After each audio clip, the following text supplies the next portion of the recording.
Eh bien bonjour à toutes et à tous, ravi de vous retrouver pour une nouvelle vidéo d'étude des chapitres de mon ouvrage qui s'intitule L'expérience et le chemin. Alors j'ai beaucoup aimé ce proverbe amérindien qui finalement nous ramène à soi dans l'écoute aussi bien extérieure que intérieure de la théorie et de la pratique.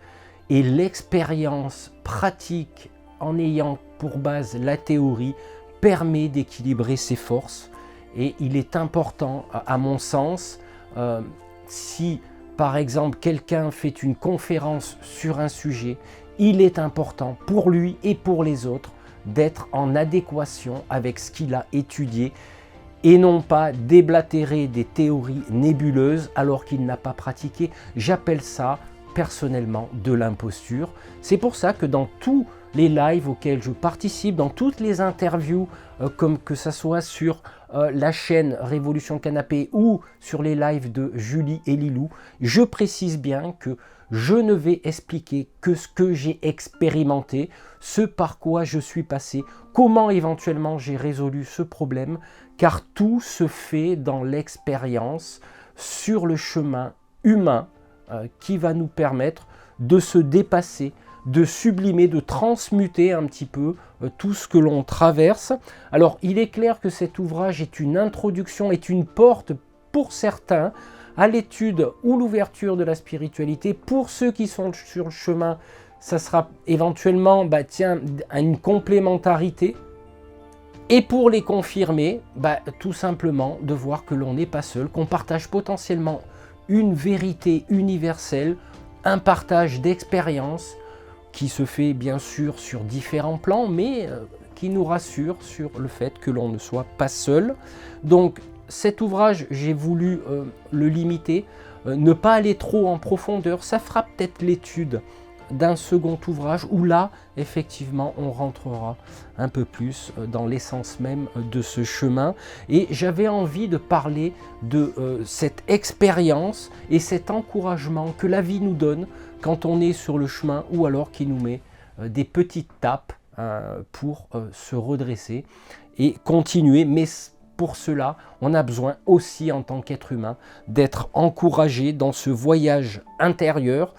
La seule chose dont je parle effectivement dans ce chapitre, c'est quand on est sur le chemin tel que j'ai pu le voir me concernant et concernant les autres, il arrive un moment donné où on sait des choses, où potentiellement on croit détenir un certain savoir, d'où le fait de dire souvent « je sais des choses que tu ne sais pas », ce qui est une forme d'ego spirituel, d'élitisme spirituel. Non, il faut en revenir à l'humilité.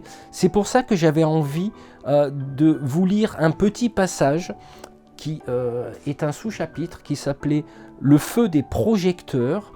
Et effectivement, quand on commence à avoir de l'expérience, on prend conscience que l'on devient un érudit.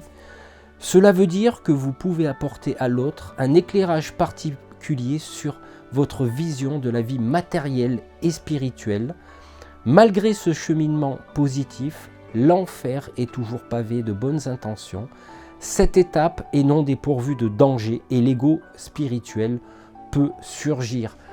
Je l'ai vécu, je l'ai pratiqué et il est clair qu'à un moment donné, quand on acquiert de la connaissance, on a envie forcément de la partager, on a forcément aussi une boulimie de choses, on s'éparpille, on papillonne et finalement on ne met pas l'énergie là où elle doit être, c'est-à-dire à l'intérieur de soi. Donc il est clair que dans ce chapitre, j'ai voulu aussi prévenir des pièges de l'ego spirituel. Et in fine, il est important de comprendre que le développement spirituel authentique ne repose pas sur la comparaison ou la compétition avec les autres. C'est une quête vers une profonde compréhension de soi. La vigilance et la prise de conscience de l'ego spirituel sont indispensables dans ce cheminement. C'est ce que j'écris, c'est ce que je pratique. Et effectivement, quand on vient nous titiller l'ego, la meilleure façon de remettre en place cet ego, finalement, c'est de faire de l'autodérision. Et ça marche souvent. mais faut-il encore passer au-delà, outre de l'ego spirituel? Voilà, telle est ma vision de ce chapitre tel que je l'ai écrit.